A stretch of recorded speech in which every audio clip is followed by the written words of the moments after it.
pour vous parler encore d'un film. Qu'est-ce qu'on est étonné. Je l'ai vu tout récemment en séance presse et il va Ah bah je l'ai sortir. vu à Annecy, moi. Mais toi, tu l'as vu à Annecy, on en a parlé Et ouais. ensemble. Il arrive a priori un petit peu plus tard, il n'est pas pour l'été, il est pour le mois de septembre. Mais bah écoutez, c'est pas mal qu'on vous en parle parce que c'est un film très important. Il est à la base tiré d'un roman qui est un best-seller au Japon, plus d'1 million d'exemplaires vendus. Il est évidemment aussi disponible en français aux éditions Milan, si jamais vous êtes intéressé par l'œuvre d'origine. Et donc il a été adapté, comme vous le voyez, en film d'animation, mais également en manga, puisque Prof Isekai, pas plus tard qu'il y a 3 semaines, il me Oui, semble, c'est où ça. il vous en parlait justement en review. Hein, le premier tome est sorti chez Nobi Nobi. Eh bien, écoutez, nous avons du coup testé le film d'animation et moi, de ce que je peux vous en dire, c'est que par rapport à par exemple les égarés, enfin la maison des égarés, excusez-moi, eh bien au niveau de la technique, on est sur quelque chose de vachement plus élaboré, je trouve au global sur ce film-là. Par contre, je me suis pas perdue, mais le rythme m'a beaucoup perturbée parce que on va dire que il y a une très grosse révélation à un moment donné dans ce film qui change tout, qui bouleverse littéralement toute la narration. Et je trouve que ça arrive vachement tard. Je trouve que ce bouleversement, il arrive tard alors qu'en fait on aurait pu... Enfin, après c'est peut-être pas comme ça dans le... Enfin peut-être que le roman est comme ça et que du Je coup il ne pense fait que c'est pas le qu'adapter, cas dans mais le moment. c'est vraiment ça, c'était un peu particulier. Mais au global, c'est un très beau film avec des thèmes graves, des thèmes hyper importants. Il faut continuer évidemment toujours à sensibiliser les gens, puisque ça va vous parler de harcèlement. On va suivre des protagonistes qui, au premier abord, ont tous des difficultés scolaires parce qu'ils subissent du harcèlement ou autre type de problèmes. Mais en tout cas, clairement, il y a un gros souci dans leur quotidien. On va dans le château solitaire dans le miroir, hein, reprendre un peu effectivement le plot qui avait déjà été donné par Prof Isekai quand il a parlé du manga, mais on va suivre notre héroïne que vous voyez effectivement face à son petit miroir. Bon, ça c'est pas le miroir de sa chambre hein, que vous avez sur l'affiche, hein, c'est pas celui-là. Mais en fait, on voit qu'elle n'arrive pas à aller au lycée, elle dit qu'elle a mal au ventre, sa maman n'insiste pas. Sa maman n'insiste pas, elle dit bah écoute tu vas rester à la maison et on comprend qu'il y a quelque chose qui ne va pas et donc elle vit son petit quotidien à la maison. Littéralement moi elle m'a fait rêver hein, sur ces instants là, c'est à dire que genre elle descend dans la cuisine, elle va se prendre un petit thé glacé, elle va se manger un petit biscuit, elle va mater un truc à la télé, après elle va faire une sieste et puis après elle va se prendre un truc à réchauffer au frigo. Elle était dans le rythme de vie de ma vie de rêve hein, littéralement. Et puis à un moment donné c'est le soir, le soleil commence à se coucher. Je rêve de ça en fait. Hein. C'est vraiment un rêve total que j'ai vu là pendant 3 minutes de film. Et à un moment donné, elle va se rendre compte que son miroir, en fait, il brille. Mais vraiment, genre, on aurait dit la transformation de Sailor Moon hein, en termes d'illumination. Et elle va tout simplement être très curieuse, poser sa main et paf, elle va être transportée dans ce château. Elle va être accueillie par cette jeune fille qui est très petite, en termes de taille en tout cas, mais qui a un propos et un discours extrêmement mature. Hein. On a l'impression que c'est une femme dans le corps d'un enfant, avec ce masque de loup. Et c'est un personnage extrêmement mystérieux qui fait un peu peur hein, quand même au premier abord, parce que les règles de vie dans ce château ont l'air quand même très drastiques, hein, très sévères, hein, très kibishi comme on dit, parce que si on repart après une certaine heure, on se fait dévorer par un loup. Tu vois, tout de suite on nous menace comme ça avec des loups. Écoutez, c'est un peu effrayant. On voit, très belle illustration du loup d'ailleurs que vous avez vu dans le trailer, c'est magnifique. Donc voilà, on nous explique que tous les enfants qui sont réunis ici, qui ont a priori hein, le même âge à peu près, ils ont tous un souhait qu'ils veulent réaliser.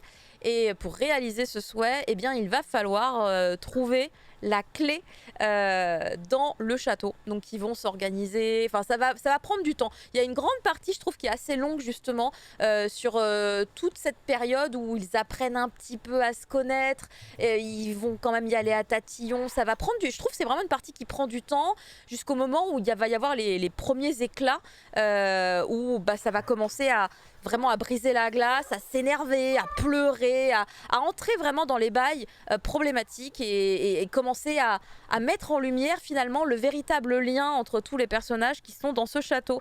Donc moi j'ai trouvé que c'était quand même un peu long au niveau du début. Je sais pas si tu le ressentais comme ça un peu, prof aussi, ou... Si, mais j'ai l'impression qu'il a. En fait, que Ala a pas adapté adapté dans le désordre, en fait, les événements. Du coup, il y a des choses qui arrivent beaucoup plus tard dans le film, qui étaient mis en avant beaucoup plus tôt, en Dans le fait, manga.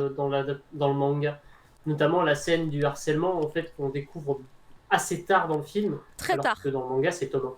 Ouais, on découvre très tard. Et alors là, par contre, je trouve que en termes, on va dire visuel, en termes visuels, tout ce qui va être justement scène marquante, le réalisateur a été très très bon parce que elles sont extrêmement poignantes.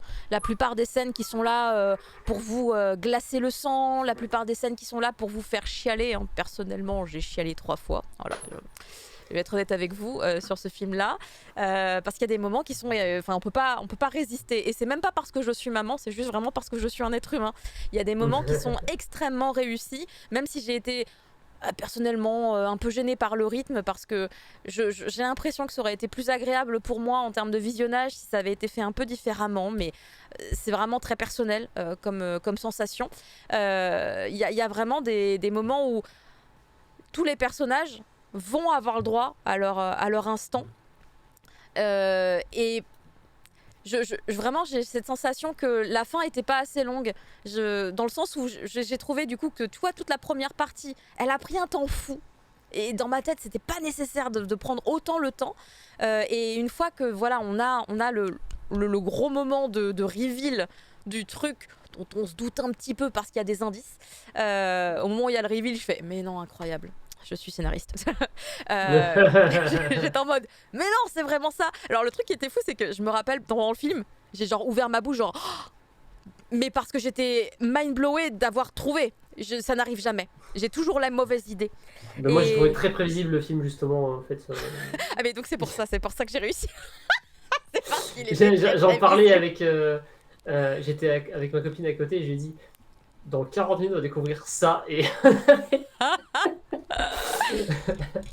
Bon, en tout cas, j'ai trouvé que du coup, ce qui était dommage dans ce film, c'est que mais derrière, même si chaque personnage a le droit, on va dire, à son moment de vie réellement, et bah, avec toutes les révélations qu'on a eues et tout ce qui s'est passé pour chacun, il n'y ait pas plus d'épilogue, parce qu'une fois qu'on nous a montré bah, tout ce qu'ils ont vécu, en fait, tous ces gens auxquels on s'attache, hein, finalement, quand même, en presque 2 heures, il me semble, il est quand même assez long le film, j'ai l'impression que c'est un peu expédié. La fin, elle est belle. La fin, elle est belle.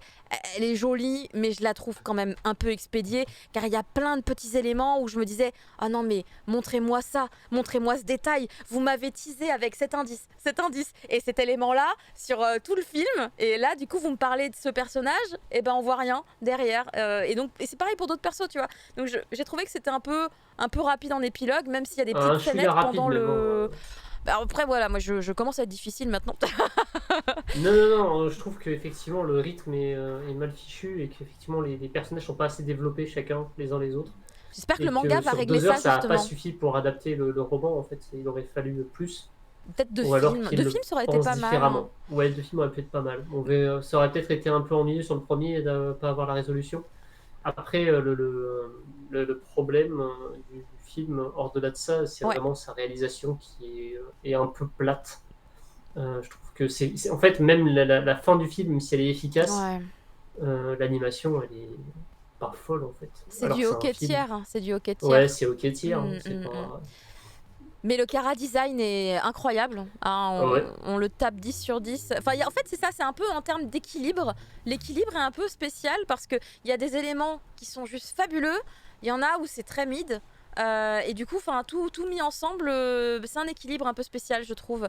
Donc, peut-être que c'est ça aussi, en fait, tu vois, qu'on ressent de manière un peu inconsciente. Après, globalement, enfin, voilà, le film, il m'a touchée, j'ai été émue. Il s'est passé des choses. Voilà, on était là, on a vécu le film. Il y avait des émotions, mais, enfin, voilà, j'en reviens à la même remarque que tout à l'heure. Un peu avant, j'ai eu Suzume, j'ai eu Slam Dunk. Du coup, j'aurais pas eu ces deux films-là, je pense que j'aurais dit des choses différentes sur le château solitaire dans le miroir. Mais comme il y a eu ces deux films-là avant, je suis vachement plus critique maintenant. Bah, c'est compliqué hein, de passer après ça. Hein. Et après, il y a des gens qui vont me dire mais Suzume c'était pas incroyable du tout. Parce que je sais aussi qu'il y a des gens qui n'ont pas accroché à Suzume. Enfin voilà, il y a de tout. Hein, Ouais, tout j'ai le monde a trouvé des tout avis sympa différents. dans son. Mais après, c'est un film que je suis très très contente d'avoir vu quand même. Parce que voilà, c'était le nouveau Hara. Je voulais le voir. L'adaptation d'un best-seller. Enfin, après, c'est pas du tout. On est quand même à des années-lumière d'un échec. Je trouve que c'est un très bon film.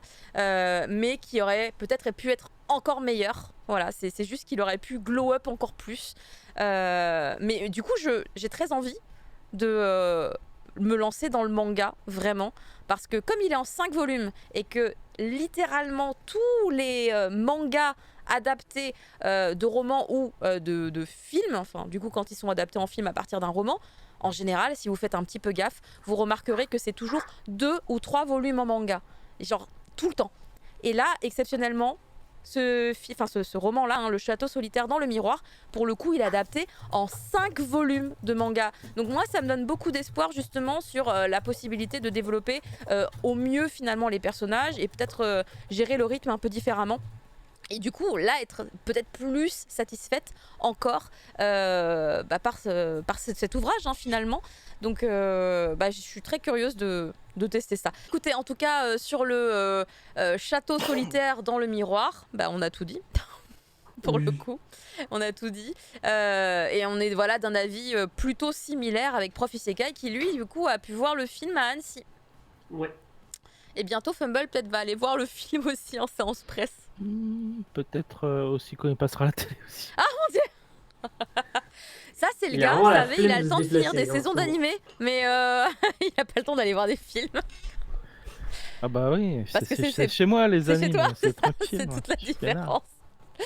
C'est très bien. Bah écoute, justement, Fumble, il me semble que ça va être justement à ton tour.